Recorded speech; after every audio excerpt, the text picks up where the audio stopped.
not so long ago. She had 20 people. I just asked the police chief, how many were here? About 20. And I won't talk about the Republicans, but they were here and they had less than 20. We have a big crowd, and I appreciate it. People are still coming in. Amazing. So we had a big day yesterday. Yesterday was amazing in every way. We had Sarah came along, and she said, we love what's happening. It's a movement, and no matter where we go, it's a movement. And right now we're leaving. As soon as I'm finished, we're going to Oklahoma, and we're going to have anywhere from 15 to 20,000 people in Oklahoma. The place is packed. We're going to be turning away people, unfortunately. That's one of the problems of the indoor. Last time we went to Oklahoma, we had 20,000 people at least outside. You know, outside you can have as many as you want. Inside it's a little bit tougher, right? It's a little bit tougher. But no matter where we go, we went to Dallas, we had 20,000 people. Mobile, Alabama, we had 35,000. Everywhere in Iowa, we're packed. Everywhere in New Hampshire, everywhere in South Carolina, everywhere we go, we're packed. It's just determined by the size of the room. So I just want to thank you all. It's early, I know, and it's a little bit cool outside, right? We're going through a little bit of a cool spell. I don't know, despite global warming, it's awfully cold in these different places. It is really cold. I never thought of Iowa, you know, I'm here so much, and I never thought of Iowa with such cold weather, but we're having a little bit of a cold spell. Don't we love it? We love it, right? So I just want to thank you all for being here. We're going to have a tremendous, I think we're going to have a tremendous, thank you, darling. Thank you. I love your hat, too. Make America great again. Make America great again. Thank you. Wow, I like that. Wow. That's great. Look at her. She's a fan. I know one thing. On February 1st, she's out at the caucus. There's no question about that. She's going to caucus. By the way, speaking of that, you have to get out February 1st because otherwise... Okay, good. Thank you. Good. February 1st, so important. Otherwise, honestly, we're just wasting our time. You know, it's wonderful. You'll hear me speak for a little while and all that. We're all wasting our time. Somebody called, a major reporter, great reporter, actually, very liberal in this case, and that's okay. They could be good, too. They're putting their point of view. But the question was, how does it feel? I said, how does what feel? How does it feel? Because this was about 4 months ago, the summer of Trump, they called it, right? And probably they thought that that would be the end and then would fade into oblivion. You know, they've been waiting and waiting and waiting, and we keep going higher and higher and higher. And now they're not waiting so much anymore. That's the good news. They've been with me a long time, these people back there. We've been suffering together, the reporters. We suffer together. I call them untruthful, and they sort of just take it. And actually, it doesn't hurt them because, you know, the truth, sometimes they understand it. But we've had a hard time with them. But some are very good, about 25%, tops. But we've been together now for a long time. But you know, it's interesting. So this reporter called the summer of Trump. How does it feel? I said, it doesn't feel like anything. What's to feel? He said, you've done something that nobody has ever done before. What's happening here in terms of what's happened with, you know, with even concept, with the way to run a campaign. Because if you look at what I've done, I mean, now I'm spending money, but I've spent no money, practically no money. And a guy like Bush spent $79 million, up to 79, maybe even over $80 million. And he's down here at the bottom, and I'm at the top. And I said, wouldn't it be great if we could do that with our country, where we spend less money than anybody else and have the best product? You know, it would be really, no, wouldn't that be great? But he said, how does it feel? And I said, it doesn't feel anything. He says, no, you don't understand. Even if you don't win, which I don't like to hear, even if you don't win, what you've done, it's never been done before. I said, let me tell you something. If I don't win, I've wasted my time. That's the way I view it. You know, maybe they'll say, hey, Trump ran a good campaign. Who cares? Doesn't mean anything to me. I guess I'll go back to building buildings and things, right? I do a good job with it, and employing a lot of people.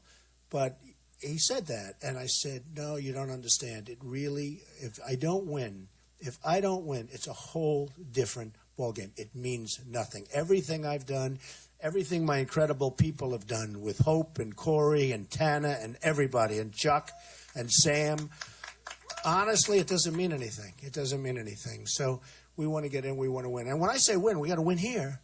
And if we can win here, we're going to run the table. I'll tell you we're going to talk about that in a second. But when I talked to the reporter, I meant win for president. Because if I don't win for president, even if I won the nomination and didn't win, I would consider that a major loss. And other people would say, oh, what a great campaign. Not a great campaign. because the only way we can really do real change, not Obama change. Remember change. We got change all right. I know the farmers got real change. They can't plow. They can't do anything now with the water problems and the puddles that go, and they call them a lake. You know, it's considered a lake.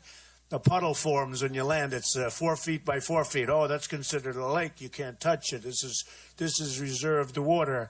I mean, what you're going through, or what everybody's going through with regulations and everything. I mean, look, everything you look at, all of that's going to be gone, and we're going to go back to being a healthy, strong, beautiful, and beautifully run nation again. So important. So we're going to go out, and I just want to say, so February 1st, you got to get out there. You got to bring your friends, and I joke and I kid. If you don't feel well, no matter what's happening, if you have the worst day of your life, doesn't matter. You have to get out there. You have to caucus. And we're going to bring it home. I mean, ideally, we're going to bring it home. I'll tell you how important Iowa is, though, and I've been saying this more and more as we get to the finish line. Can you believe we're almost at the finish line? February 1st, the big day. You start it all. But I've been saying it more and more. If we can win Iowa, which is, by the way, the only state in the union where I'm close. Everyone else, Florida just came down a little while ago. It was on Morning Joe and the different newscasts. Just came down a little while ago. And 48% in Florida. And you have a sitting senator, and he was at, I think, 11 or 12. And you have a governor, a former governor, Bush, who spends a lot of money. Bush, and he was less than that. I mean, it's amazing, and people couldn't believe it. They said there must be a mistake. 48%. Florida's a very big, very important state. Not only in terms of this, somebody's from Florida over there. Somebody loves Florida, but I love Florida. And I have a lot of investment in Florida, big investments in Florida. I employ thousands of people in Florida. But Florida is a special place, but very big, very powerful, and very important in terms of the process. And I have this massive lead in Florida that everybody was saying, whoa, that has to be. They actually thought it was a mistake when it went up. They thought the poll was a mistake. 48. So, and I'm doing great all over. If we can do well in Iowa, we're going to run the table. If not, then I have to go and we got to win New Hampshire. Now, New Hampshire has been really strong. But they say bad psychological things happen if you lose. Okay, and they're really putting more pressure on because they're saying, especially if Trump loses, because he always talks about winning. And if he loses Iowa, that would be a terrible thing, the press. And so I don't know what the impact is, but I can tell you this. I think we're going to win. It's probably our closest state.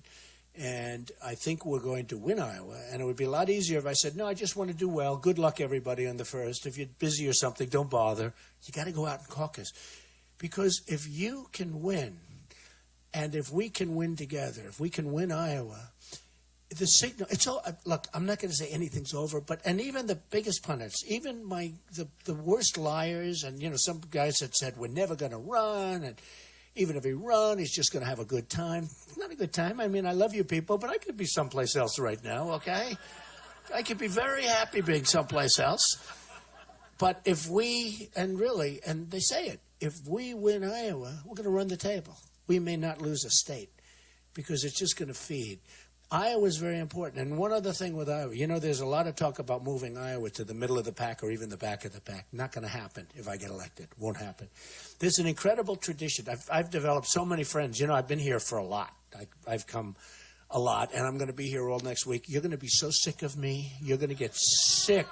You're going to say, get the hell out of here, Trump. Don't worry about it. You're going to win. We don't want to take any chances. One of the reasons I said that I spent very little money, but now I'm spending money for two reasons. Number one, I feel guilty because I'm like $35 million, $38 million under budget. I was going to spend a lot of money, but I've had so much airtime, I haven't had to spend any money. So it's sort of interesting. No, it's true. They give me so much television airtime. I'm on all the time. Can you imagine? They have this report, all on Trump. Then they have a commercial. Now if I have a Trump commercial, then they go back to Trump. The whole show plus the commercials. I say, if I put commercials on, they're going to OD on Trump. It's no good. It's no good. So anyway, but we're going to put them on now because I feel guilty. I really do. I haven't run commercials. And so I just started. Some good ones, I think. Who knows? But we have a couple of commercials going up. A lot of money. And the other reason is I'm so far under budget, I really feel I don't want to take a chance. Does that make sense? In other words, I feel confident. The polls are all saying we're leading nationwide by a tremendous amount. I don't want to take a chance. I don't want to be cute. Oh, I don't have to spend. I don't have to spend. So I'm not taking a chance. So we're spending some good money. You're going to see some good commercials going up very shortly. In fact, they're already up in Iowa. Some of you have probably seen them. Are they good? I think pretty good, right? I think they're pretty good.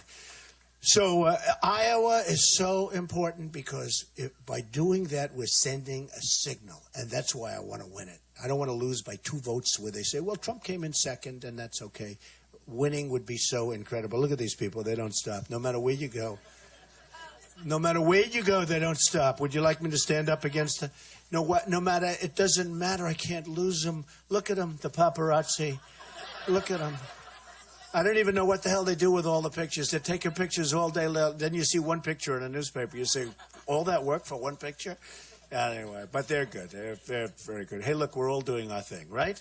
They're doing their thing. We're all doing our thing. But the one thing we all have in common, including them, by the way, is we want to make America great again. We really do. We really do. The polls that have come out, and I love talking about polls. It's my favorite subject, actually, as long as I'm number one. If I was number two, and I always get killed on the polls because the other candidates come up to me, why do you always mention polls? Because I'm number one. And if you were number one, you'd be mentioning them too. But I think I brought polls to a whole new art and a whole new level. I don't think other people, even if they were number one, used to talk about them, but I'm different. I'm a little bit different. I talk about them because when you're number one, you talk about them. Okay, ready? So we have a new poll came out, NBC News National, 38 for Trump. Second place is Cruz in this one, 21, 38-21. And third is Rubio at 11. In South Carolina, we're way, way, way, way above everybody. I mean, it's been incredible. Reuters has us at 41%. Gravis has us at 41%. Wow. Florida, I just told you, just the one that just came out has us at 48%. Georgia, we're in the mid-30s and probably the low 40s because I saw one. In Connecticut, we're at 35%, meaning we're at 35. Other guys are at 12 and 10 and 8 and 2 and nothing. Some guys are at nothing. And I see them on television. Yes, we'll never leave the race. You know they're leaving the race right away, right? I watch these politicians. I watched a couple of politicians. He was at 1 or 2, and he said, no, I will never leave the race. You know he's already planning. His people are already calling. Can you hire us, please? And it's they're politicians. That's what they do. They talk.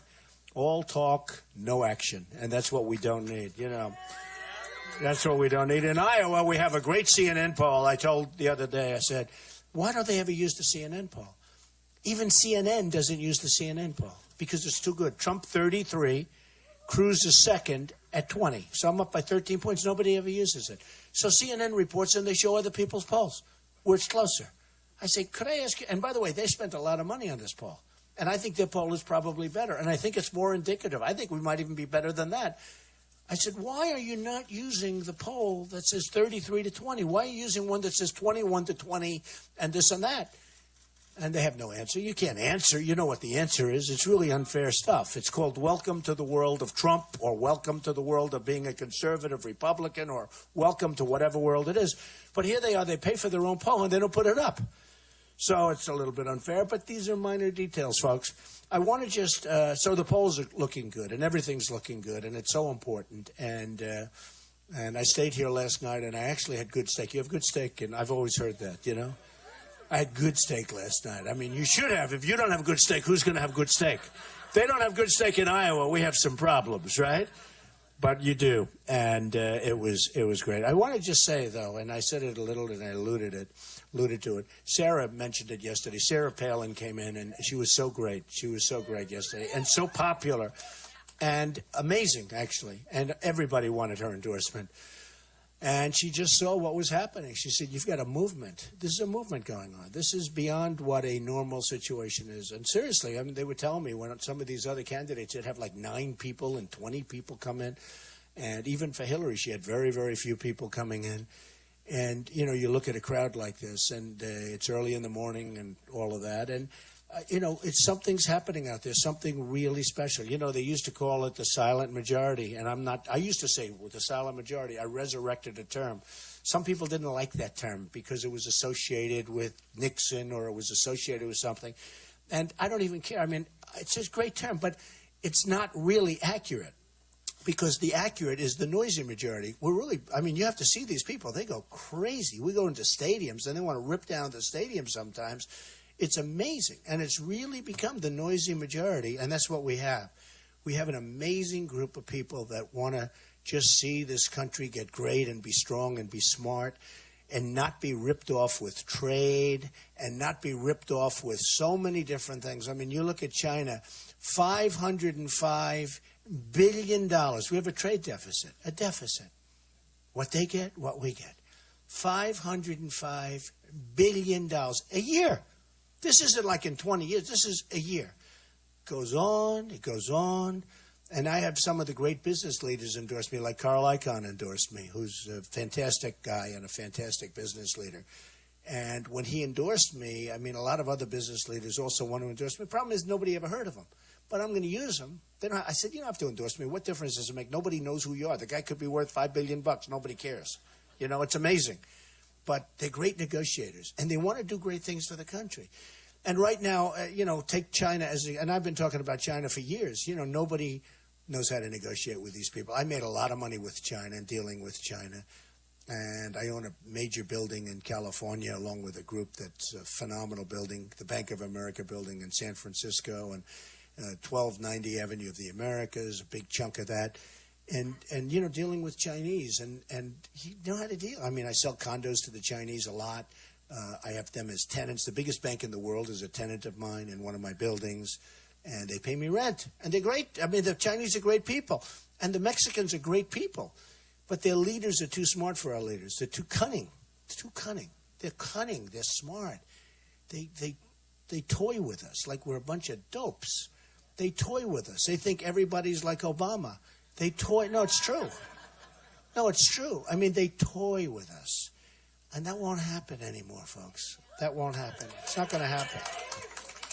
No, it's disgusting when you see, the trade deficits that we have with Mexico. Every one of these politicians come up, you won't be able to build a wall. Why? Explain to me why. Well, who's going to? I said, number one, the wall's going to be paid for by Mexico. Correct. He knows. This guy knows. It's going to be paid for by Mexico. So the politicians come up saying, why do you always say that? You know, the guys that I'm negotiating, the guys that I'm dealing with. How good did I do in the debate last time? Good? Well, I've never done this stuff before.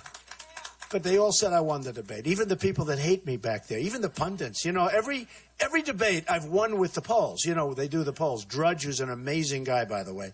You have Drudge, and you have all these different polls. Time Magazine, and Slate, and PBS.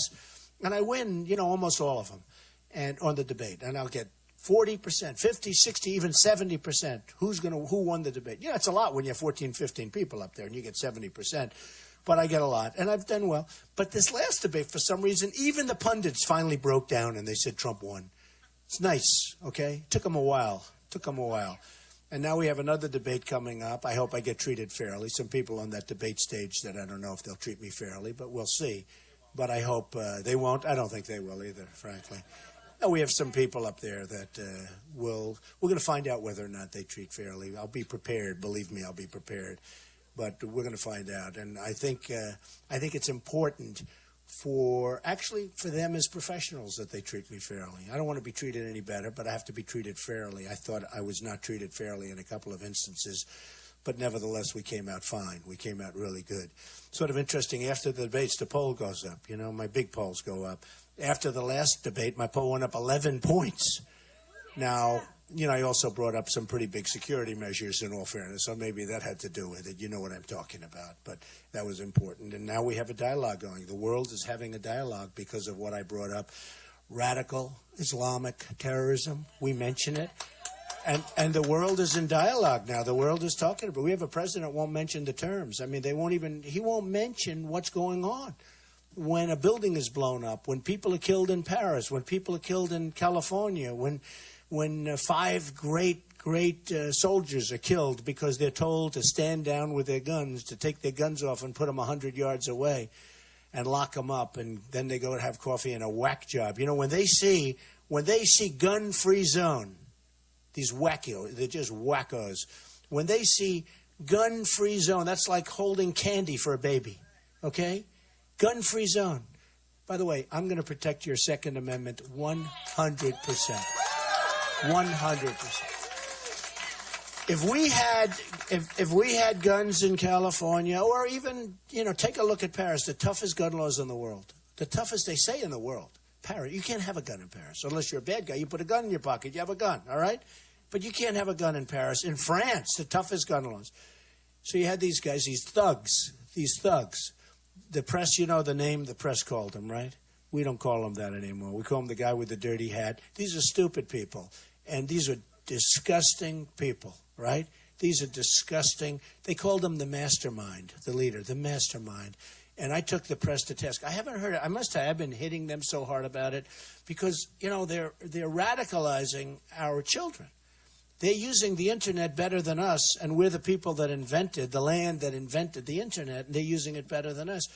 They're radicalizing our children online, and they're going around the press calling them mastermind, the mastermind, this and that.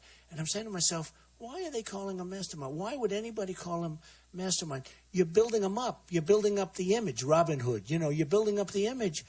And I'll tell you what, honestly, the press has pretty much stopped. It's been very interesting. The press has very much stopped. How come you're aiming those cameras over there? What's over there? Just curious. Huh? Why are you aiming over there? Huh? Oh, okay, cutaways, okay. Cutaways. First time I've ever seen that happen. Now I'm trying to figure. You know my story, right? They never aim the camera at the rooms. I'm in a stadium with 20,000 people. My wife keeps saying, but you don't know. I mean, how many people? I said like 20,000 with the Mavericks. The Dallas Mavericks play 20,000. She had no idea because they never do cutaways. Now he does a cutaway, and he's aiming in that little corner in the back of the room. I can imagine. Why did you do a cutaway over there? Just out of curiosity. He can't tell you. Yeah, he can't tell you. I can tell you why. I tell you, these people are the worst. They are the worst. They're disgusting. They're disgusting people. So anyway, isn't it really terrible, though? It's really terrible. And the one thing that's never, I'll call them out. Other people, they just sit there, they don't call anybody out. But we call them out. They're really dishonest people. Really, really dishonest and disgusting people. So we're out there, and I will tell you, we will do things that nobody else can do. And when they say, but Mexico can't pay for the wall, so of course they can. We have a trade deficit with Mexico that's unbelievably big, humongous. It's a humongous number. It's billions and billions of dollars, far more than what we're talking about for the wall. The wall's peanuts compared to that. But they don't understand that because they're politicians. They're not business people. Mexico will pay for the wall, okay? One way or the other. There's 5 different ways they can pay. One of those 5, or all of them, will take, we will not be paying for that wall. But the wall's going to be built fast. And we're going to be getting some people. A lot of the gangs, you look at Los Angeles and some of these places, they have gangs where they're made up of illegal immigrants, okay? They're made up of illegal immigrants. Mexico doesn't want them. So they send them to us because we take everybody. We're so brilliant. We're so wonderful. We take everybody. Even the anchor baby stuff. A woman's pregnant. She walks onto the land. She has the baby here. We take care of the baby now. Becomes a person. And, grows up and beautiful. And the baby's here. Beautiful baby. Now we take care of the baby for 85 years, okay? It doesn't read that way. And remember when I first came out and said that? I turned out to be right because the legal scholars say, you're right. You can't come over illegally, have a baby, and we're supposed to take care of it. I mean, if anything else, I've proven that. Now, somebody will challenge it. Somebody will go to court. But that's the way it reads. You may need a raise of the hands of Congress, but they were all saying you need a major constitutional amendment, which would take forever to get. And all those things are like impossible to get because of the process. I said, wait a minute, you don't need a constitutional amendment. You can't come in, have a baby, and then the baby, we're supposed to take care of that baby for the rest, and the baby is like, you can't do anything. It's nonsense. Well, now the great legal scholars, the real legal scholars are saying, Trump is right, okay? Trump is right. And, and I'm very good. When it comes to the law, I've been through plenty of law. And, speaking of law, Ted, do we all like Ted Cruz? I like him. I think he's a nice guy. No, you don't like him? All right. He's fine. He's two-faced. A lot of people don't like him. A lot of people don't like him, frankly. But look, Ted Cruz has a problem. He's got a problem. He was born in Canada. He's a Canadian citizen until just recently, Canadian citizen, and he's running for president. And a lot of lawyers, and you've been seeing him on television, you've been reading about him in the papers, a lot of people are saying he's not allowed to run for president because he wasn't born on the land. You know, natural born citizen. There's a real question as to what that definition is. And some of the best lawyers in the country, some of the biggest lawyers, Lawrence Tribe of Harvard and others, say it's unsettled law. It's totally unsettled. And honestly, Ted has a problem because how can you have, let's say you have him as a candidate and he's running and then you find out you lose in court, you don't have a candidate all of a sudden, or let's say even worse, let's say he wins and the courts say that he's not allowed to run. I mean, you got to find out. So you go for declaratory judgment, you go into the courts, but he actually has to go in to the courts. Now, I understand he was sued recently over the last couple of days. In fact, I understand there are 2 lawsuits out there. But there will be more. The Democrats will sue if they're going to run again. They're not going to sue now. They'll take their time. But at the right time, just as sure as you're standing here, sorry we couldn't give you seats, there's too many people, sorry about that. But just as, just like you're standing here, the Democrats are going to sue. So how can you be running with a cloud over your head? Now, Hillary's running with a cloud over her head, too. It's called, you know what the cloud is, right? He says it's called indictment. Well, no, I mean, what she's done is unbelievable that she's getting away with this. I think, personally, I think they're protecting her and they're going to continue to protect her. A lot of people say that's impossible because she broke the law so much worse than anybody else. I mean, there's never been anything like this. Look at General Petraeus, what that man has gone through. And now they want to take away his title. And I would say this, leave him alone, okay? Right? Leave Petraeus alone. We have other problems. We have ISIS. Focus on ISIS. Don't focus on Petraeus. No, they want to reduce him in rank. I think he suffered enough. But look at the way he suffered. And by the way, I mean that. Leave him alone. Don't reduce his rank. Just leave him alone. What that guy's gone through. He made a mistake. Leave him alone. But what he's gone through and what others have gone through, and Hillary is just looking like she's sailing in. Now, she might not win of her own volition. I don't know. She's not doing very well. But on the assumption she won, I don't know how you can run for president. But she has a different kind of a problem. But he's got a problem of uncertainty. You just don't know. I mean, you just don't know. So let's see what happens with Cruz. But it's very hard to let somebody go through a whole long process. And at the end of the process, should he win, they're going to be suing him, just like he's already being sued. And the fact is, he was born in Canada and he was a Canadian citizen. I mean, that's big stuff. And you're talking about 15 months ago.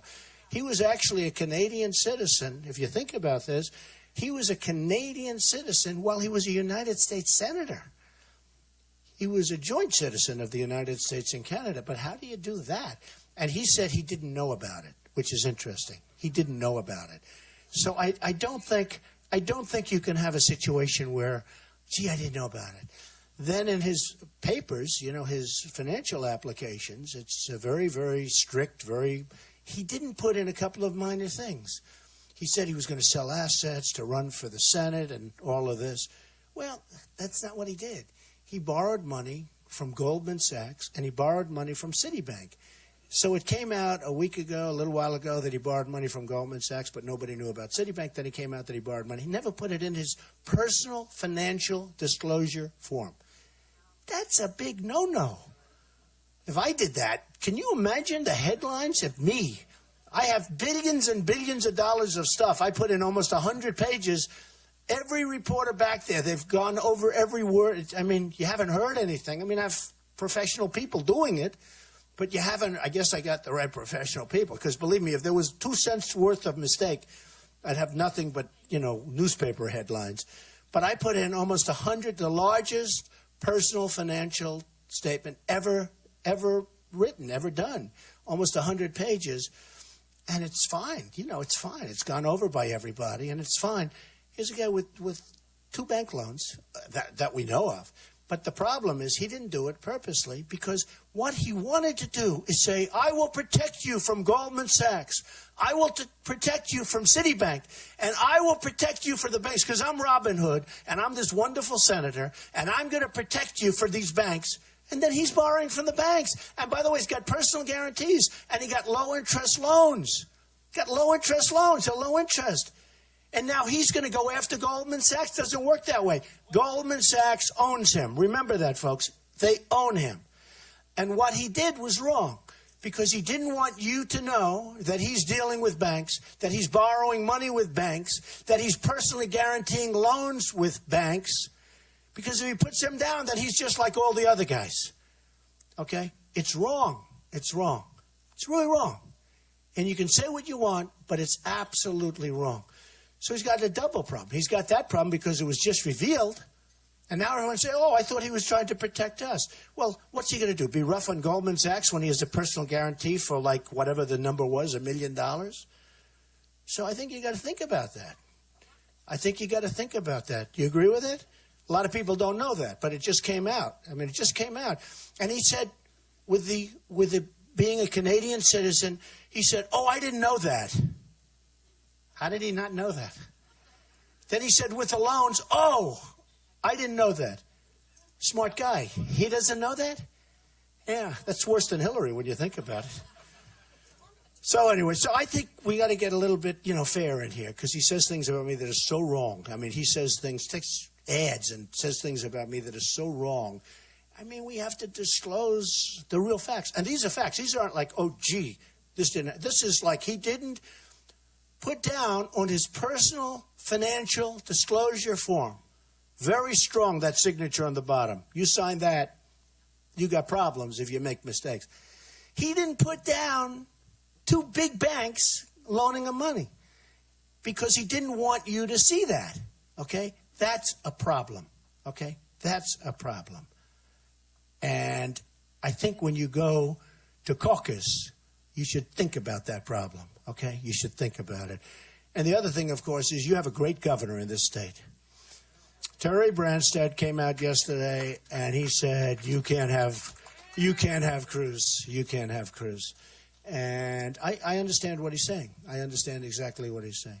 And I think it has to do with more than ethanol.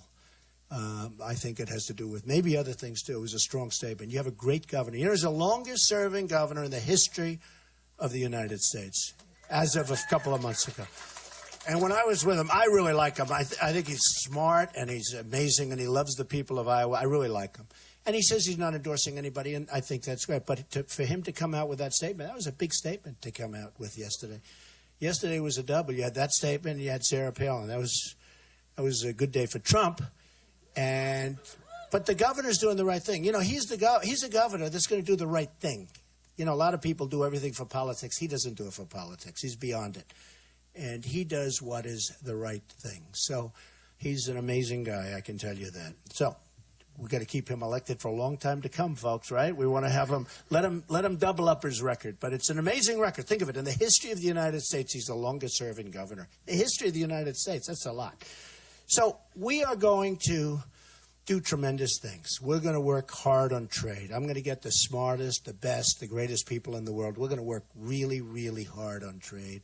We're going to work really, really hard on everything. And when we work hard, we get it done. We're going to get the best people. We're going to make the best deals. I joke sometimes, I go, we're going to win, and we're going to win again and again and again. And you're going to be begging me, please, Mr. Trump, please, President Trump, no more victories. We can't take any more victories. We can't take any more victories. Please, let's lose a couple of times. Please, I'll say, no, we're never going to lose. We're going to make America great again. And everyone goes crazy. We have fun with it. We have fun with it, but we are. We're going to win so much. We're going to win so much. We're going to get rid of Obamacare, and we're going to put something that's so much better. We're going to repeal it. We're going to replace it. We're going to get – I tell you what, there are so many better things that are out there. But your premiums are going up. You see what's happening, 25, 35, 45%. Your deductible is through the roof. You almost have to be dead to try and collect any of the deductible. That's become so high that, frankly, unless you need massive major surgery, you're out of business. It's ridiculous what's going on. And it's going to die in 17 anyway. They say by 17 it's going to be dead because the wrong people are, in terms of the people with the money aren't signing up. It's people without, and it just can't carry itself. And it's just a disaster. It's a basic disaster, so that's going to be gone. We are going to do so great with our military. We're going to make our military so big and so strong and so powerful. And by the way, that's so much less expensive than what we're doing now. Nobody's going to mess with us. Nobody. Nobody's going to mess with us. We're going to take care of our vets, and we're going to take care of them properly. Illegal immigrants are treated better in many cases than our vets. Our vets are treated horribly. They wait 6 days in a reception room before they can get care. We're going to take care of our vets, and a lot of that's management. It's not even the money. They pour money into it, but, you know, the corruption in the Veterans Administration is legendary and massive. You see what's going on in Arizona and other places. It's absolutely disgraceful. One other thing that I think is important, and in Iowa in particular, for whatever reason they love this, I'm self-funding my own campaign, okay? I'm not having guys come up and give me millions and millions of dollars, and one guy wants insurance, and one guy wants something else, and one guy, you know, he's in such and such a business, oil or gas or this or that. And, you know, I'm self-funding. And I'll tell you what, I have turned down so much money that I actually feel foolish in many regards. You know, my whole life has been to take, right? Take. I was greedy. I take. Now I'm going to be greedy for the United States. I'm going to take for the United States. I'm going to be greedy for our country. I'm going to take. We're not going to be the stupid people anymore. We're going to be the really smart people, and we're going to bring it back. You know, we owe $19 trillion. $19 trillion. That's rapidly going up to 21 because of the ridiculous budget. You see the budget that was passed 2 weeks ago? We're funding everything. We're funding Obamacare. We're funding the Syrians coming in, which, by the way, not going to happen. That's not going to happen. The Syrians, not going to. We don't know who they are. We don't know who they are. We don't know where they come from. Some are ISIS, I think. I think it's going to be ISIS. You know, 3-4 weeks ago, I wouldn't have said that. But now, if you look at what's happening with Denmark and Norway, if you look at what's happening with Germany, I mean, take a look at Germany. What a disaster that is. And I was on Time Magazine. By the way, get this week's Time Magazine. It's great. I'm on the cover. I like this week better than the last time. But this week's Time Magazine story is amazing. It tells you about the campaign, what's happened. It's amazing. And it's been an incredible story. But if you look at what's happening with the migration, and we're taking in people, we have no idea who they are. And law enforcement, I've spoken to many of them. I've watched them. I've read about it so much.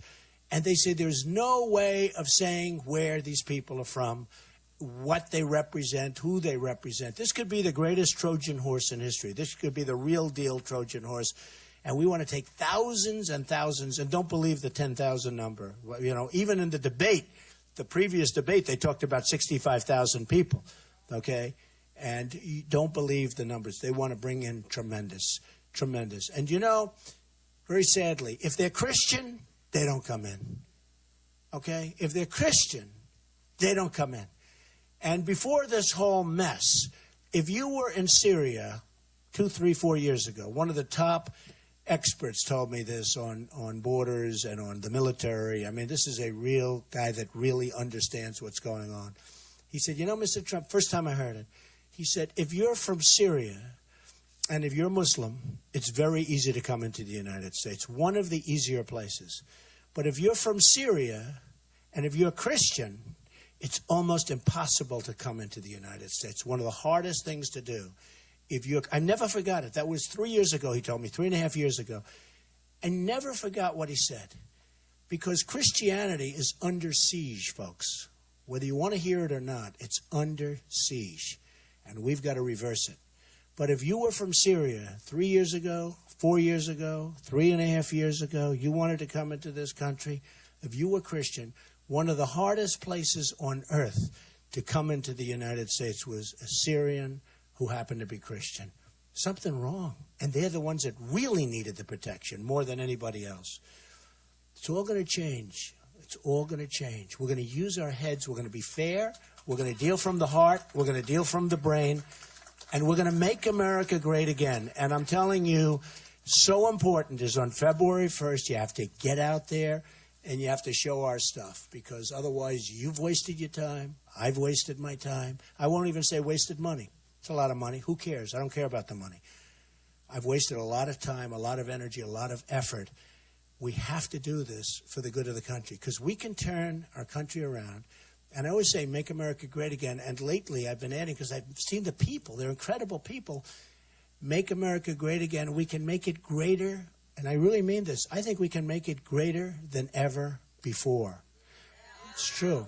But if we go 4 more years, with Obama and maybe worse, between either of them. I mean, how about this guy, the socialist, Bernie Sanders? I mean, this guy's a total whack job. But if we go with either one of them, but let's assume it's Hillary. I mean, let's assume. If we go with either of these two people, I'm not sure you ever come back from it. It's going to be an abyss that I'm not sure that you can ever bring it back. But we can make America greater than ever before. Thank you very much, everybody. You didn't frankly have the balls to put country before party.